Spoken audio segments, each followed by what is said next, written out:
Shalom Bapak Ibu, sepanjang sejarah manusia, Tuhan Allah senantiasa berfirman kepada bangsa-bangsanya. Sekarang pun Allah tetap berbicara kepada kita supaya kita memahami apa kehendaknya dalam hidup kita. Dan tentu kita juga sebagai anak-anaknya ingin mendengar suara Bapa, suara Tuhan. Amin. Akan tetapi mengapa kita masih tidak selalu mendengar suara Tuhan itu? Karena kita tidak tahu bagaimana cara Tuhan berbicara kepada kita.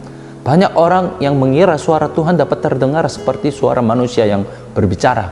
Saya juga pernah berpikir seperti itu. Pendeta Davidan, jika Tuhan memanggil saya seperti itu, jika saya mendengar suara itu, saya tidak akan ragu, tidak akan mengeluh, malah lebih setia, lebih giat dalam pelayanannya. Tapi Bapak Ibu, suara Tuhan bukanlah suara yang terdengar oleh telinga kita, melainkan melalui pikiran kita. Seperti yang dikatakan di Yohanes pasal 14, Roh Kudus mengingatkan kita akan segala sesuatu yang Yesus ajarkan dan firmankan kepada kita. Artinya Roh Kudus berkarya melalui pikiran kita. Bapak Ibu coba bayangkan, Roh Kudus yang telah datang ke dalam hati kita, mengapa masih perlu lagi berbicara di telinga kita? Tinggal omong aja langsung di hati kita, ya kan? Jadi Bapak Ibu, pikiran kita lah saluran dan tempat Tuhan berbicara. Dan jika kita benar-benar menyadari bahwa Tuhan berbicara dengan cara seperti itu, kita akan menyadari bahwa pikiran-pikiran atau suara hati nurani yang sering kita abaikan dalam kehidupan sehari-hari kita sebenarnya suara Tuhan.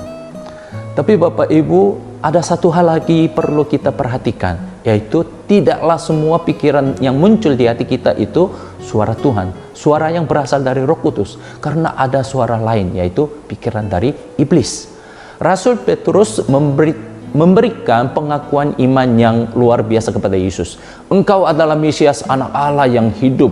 Tapi pengakuan tersebut bukanlah berasal dari Petrus sendiri, tetapi Allah lah yang menyatakan itu kepada Petrus, dan Allah lah yang membuat Petrus mengakuinya melalui mulutnya. Namun ketika Yesus memberitahukan kematiannya di atas kayu salib, Petrus menarik Yesus ke sampingnya dan menegur dia, lalu berkata, Tuhan, kiranya Allah menjauhkan hal itu. Hal itu sekali-kali tidak menimpa engkau. Bapak Ibu, meskipun apa yang dikatakan dan dipikirkan oleh Petrus kelihatannya baik untuk Tuhan, tetapi Yesus dengan keras menegur Petrus, enyalah iblis. Karena Yesus tahu bahwa iblis sedang bekerja di tengah pikiran Petrus. Bapak Ibu, apa yang Anda pikirkan hari ini? Pikiran apa yang terlintas di hati Anda saat ini? Kita perlu merenungkannya lebih seksama, lebih serius. Apakah pikiran ini kehendak Tuhan atau tipu muslihat iblis? Jagalah hatimu dengan segala kewaspadaan, karena dari situlah terpancar kehidupan. Hati kita adalah sumber kehidupan. Kita tidak boleh mengabaikan segala pikiran yang jahat, pikiran yang negatif yang muncul di dalam hati kita. Karena jika kita tidak menjaga hati kita dari pikiran-pikiran seperti itu, kita akan menjadi hamba iblis, seperti Yudas Iskariot. Yohanes pasal 13 ayat 2 memberitahu kita bagaimana iblis menanamkan pikiran untuk menjual Yesus ke dalam Yudas Iskariot. Jika dia menyadari bahwa pikiran tersebut berasal dari iblis, ia tidak melakukannya. Yudas Iskariot tidak berusaha, tapi dia tidak berusaha membedakan, dan maka dia tidak menyadarinya. Akhirnya dia dikuasai oleh iblis. Bapak Ibu, pikiran atau rancangan iblis itu kelihatannya manis, masuk akal, karena iblis tahu jika kelihatannya jelek, kotor, bahaya, mengerikan, merugikan, pasti tidak akan diterima oleh Kristen. Jadi Bapak Ibu, hati-hati, jangan langsung merangkul semua pikiran yang muncul di hati Anda. Harus dibedakan.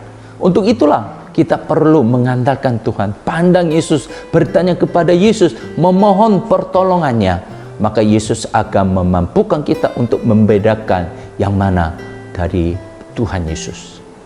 Mari kita berdoa. Tuhan Yesus, terima kasih karena Engkau selalu berbicara kepada kami. Engkau selalu berfirman kepada kami. Tetapi tolong Bapa, karena kami, walaupun kami ingin mendengar suara-Mu, tetapi kami, di dalam diri kami, ada banyak suara. Tolong kami ya Bapa, agar kami dapat membedakan suara-suara-Mu yang sesungguhnya. Tolong kami, agar kami selalu berfokus kepada Tuhan. Ketika kami memohon pertolongan-Mu, tolonglah kami, agar dapat kami dapat membedakan suara-Mu, sehingga kami dapat melakukan kehendak-Mu di dalam hari ini ya Bapa. Terima kasih Tuhan, karena Engkau pasti menolong kami. Terima kasih Tuhan. Terima kasih Yesus. Inilah doa kami. Di dalam nama Yesus kami berdoa. Amin. Shalom.